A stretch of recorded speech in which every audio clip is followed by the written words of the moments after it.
Hey there, this is Sue Hansen, and I have something to share with you today.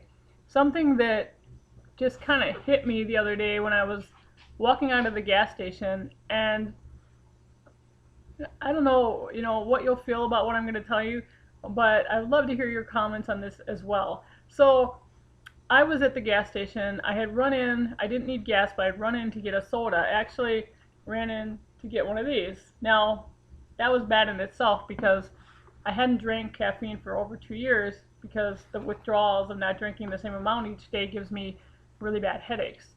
But then I had to drive somewhere and I was really tired, so I had to have something to wake me up. And I ended up having a soda and getting back in that need of having a soda. So for the last week or so, other than the last couple of days, I had been going every day and getting a one soda, and that prevented me from getting a headache the next day. Well, I run in, I was running a little late to pick up my daughter. I only had just enough time to go and get my soda, pay, and get over to the school to pick her up. So I get my soda and I'm standing there waiting to pay. And this lady in front of me is taking forever to pay. She's digging around in her pockets, looking for change, and just taking forever. It's kind of like those people cashing out their lottery tickets or buying lottery tickets, and there's a whole line of people behind them, and they don't seem to, you know, think it's necessary to step to the side to scratch off those lottery tickets. Anyway, she was paying for cigarettes. And I was like, wow, I'm sitting here waiting for her. Obviously, she doesn't have money because she's digging around in her pocket shit. She's buying something that's a bad habit.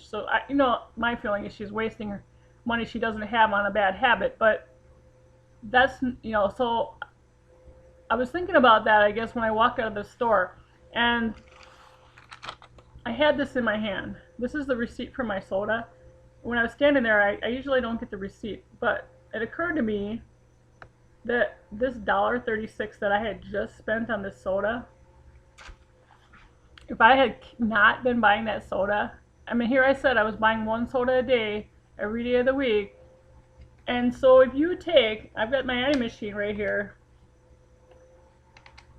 $1.36 times 7, that's $9.52 a week times 4, so $38.08 a month that I'm spending on buying one soda a day if I continue to do that.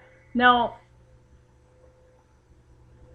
I'm in a business that costs $25 to get started for people, and then you can become a reseller for $19.95.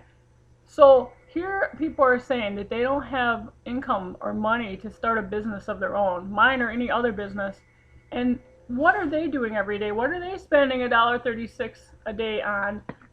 They could have stopped drinking one soda a day and looked around in their couch for some loose change and had enough for a $45 investment in themselves, which would create income for their family, and they wouldn't be digging around in a grocery store line or a gas station line looking for change. And probably at that time they'd have more self-esteem and wouldn't need to smoke those cigarettes. So that's my take on that. Here we are, we're coming up in income tax season, and I just wonder what people are going to spend their refund checks on. Are they going to go, waste it all on frivolous things, or are they going to put it invested in themselves, start a business, or do something that for self-improvement that will really have a lasting effect on their life? It's kind of like that time, those times at Christmas when your kid says they really, really want something. I've been sucked into this so many times with my daughter. Really, really want something. They really need that toy. You get them this toy that's more than you really probably should have spent. They play with it once or twice, and then it sits there, and they don't even appreciate it. It makes you think I'm not going to do that again, and then next year comes and kids are so persistent.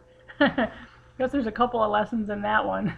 But anyway, I just had to jump on and say that because that $1.36 eye opener was just amazing to me because I hadn't been buying soda or anything like that. I don't really have a lot of purchases like that, but a lot of people do. A lot of people are spending way more on those fancy coffees than I spent on this Big Buddy drink from our gas station. So take it the way you will. If you want to find out how you can invest your soda money in something that is going to be way more productive for your family and give you the lifestyle that you really want, click the link below and find out what I'm doing. Because I'm going to tell you, I'm going to stop buying these big buddies because I could do a lot more helping people with that $38 a month that I'm spending on this soda. So take care, and I'll talk to you on the next video.